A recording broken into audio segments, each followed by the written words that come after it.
بسم اللہ الرحمن الرحیم۔ السلام علیکم۔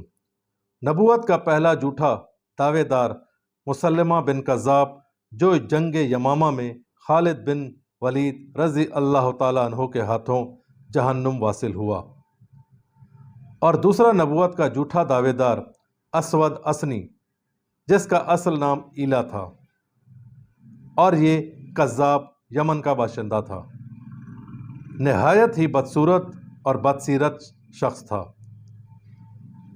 اس کے ساتھ ساتھ اسود انسی شعبدے بازی اور کہانت میں اپنا جواب نہیں رکھتا تھا، جبکہ فصیح البیان مقرر بھی تھا۔ اپنی شعبدے بازی سے لوگوں کو حیرت میں ڈال دیتا۔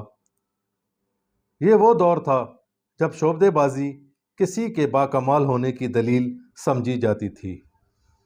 ملعون اسود انسی نے آپ صلی اللہ علیہ وآلہ وسلم کی حیات مبارکہ میں ہی نبوت کا جھوٹا دعویٰ کیا۔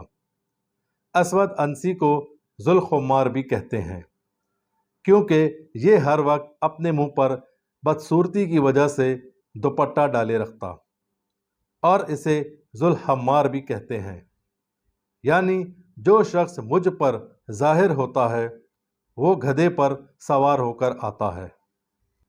چونکہ یہ کاہن تھا، اس لیے عجیب و غریب باتیں کرتا، اور اپنی چرب زبانی سے لوگوں کو اپنا گرویدہ بنا لیتا۔ اس کے ساتھ دو شیطان جنات ہوتے۔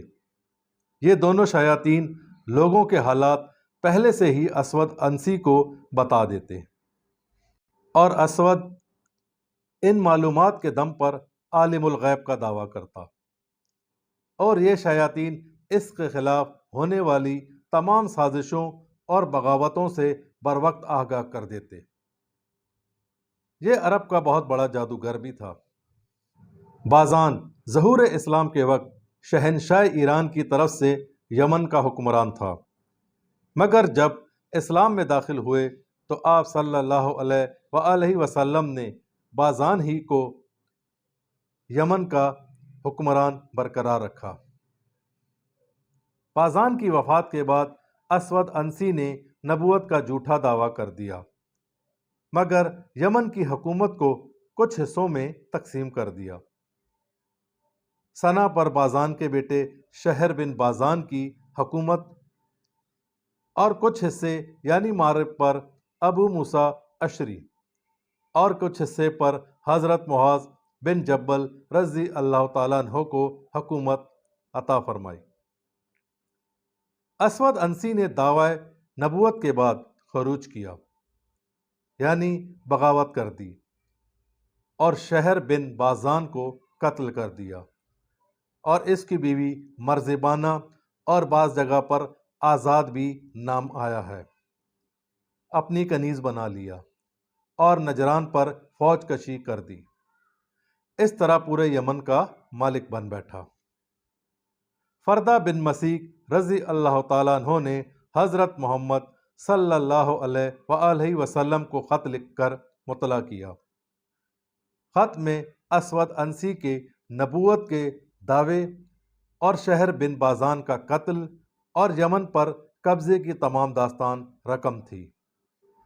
جیسے ہی یہ خبر حضرت محمد صلی اللہ علیہ وآلہ وسلم تک پہنچی تو آپ صلی اللہ علیہ وآلہ وسلم نے علالت کے باوجود جماعت کو خط لکھا اور سب کو متحد ہو جانے کا حکم دیا، تاکہ اسود انسی کے پیدا کردہ فتنے کو کلا کما کر دیا جائے۔ اس پر تمام فرما برداران ختم نبوت ایک جگہ جمع ہو گئے، اور مرزبانہ یعنی آزاد کو یہ پیغام پہنچایا کہ اسود انسی نے ہی تمہارے باپ اور شوہر کو قتل کیا ہے۔ اس بدصورت اور بد کردار شخص کے ساتھ تمہاری زندگی کیسے گزرے گی؟ اس طرح مرزبانہ نے پیغام کا جواب دیا کہ مخلوق میں میرا اس وقت سب سے بڑا دشمن اسود انسی ہے۔ مسلمانوں نے جواباً پیغام پہنچایا کہ جس طرح تمہاری سمجھ میں آئے ویسا کر لو، اور اس ملعون کے خاتمے کی کوشش کرو۔ اس طرح مرزبانہ نے 2 اشخاص کو ملعون کا قتل کرنے کے لیے تیار کیا کہ رات کو نقب لگا کر خواب گاہ میں داخل ہو جائیں اور اسے قتل کر دیں۔ قتل کرنے والوں میں ایک کا نام فیروز دہلمی جو مرزبانہ کا چچا زاد بھائی تھا، جبکہ دوسرا نجاشی کا بانجا تھا اور اس کا نام دادویہ تھا۔ اس طرح رات کے وقت مرزبانہ نے خالص شراب کثیر تعداد میں اسود انسی کو پلا دی اور وہ مدہوش ہو کر اپنے بستر پر گر پڑا۔ فیروز دہلمی نے موقع کا فائدہ اٹھا کر اس ملعون کو قتل کر دیا۔ ملعون کے قتل کے وقت گائے کے چلانے کی طرح بڑی شدید آواز آ رہی تھی، جبکہ ایک روایت کے مطابق اس کا شیطان جن ملعون کے جسم میں محلول ہو چکا تھا۔ یہ آواز اسی شیطان جن کی تھی۔ باہر دروازے پر 1000 پہرے دار موجود تھے۔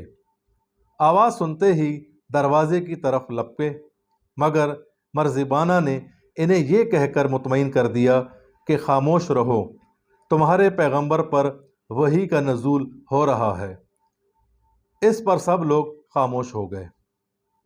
اس طرح ملعون اسود انسی کو قتل کرنے کے بعد فجر تک محل میں رہے اور طلوع فجر کے بعد محل کی دیوار پر چڑھ کر اذان دینا شروع کر دی۔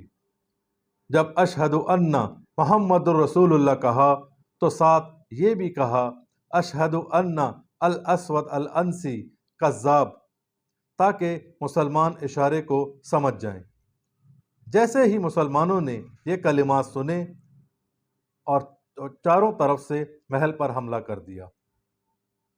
چوکیدار چوکس تو ہو گئے، مگر تب تک بہت دیر ہو چکی تھی، کیونکہ فیروز دہلمی نے تب تک اسود انسی کا سر کاٹ کر محل کی دیوار سے نیچے پھینک دیا۔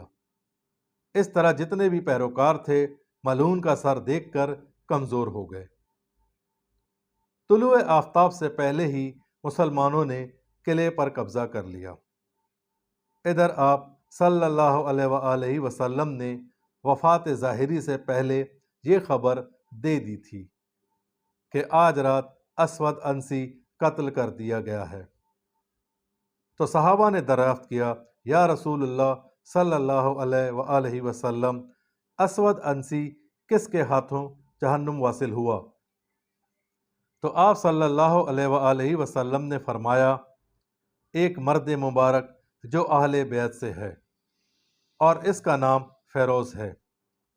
چند دن بعد یمن کا قاصد اسود کے مارے جانے کی خبر لے کر مدینہ منورہ پہنچا تو حضرت صلی اللہ علیہ وآلہ وسلم رحمت الہی کی آغوش میں استراحت فرما چکے تھے۔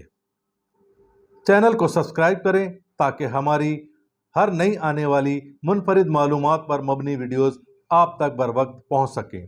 ویڈیو کو لائک کریں، شیئر کریں اور کمنٹس باکس میں اپنی رائے کا اظہار ضرور کریں۔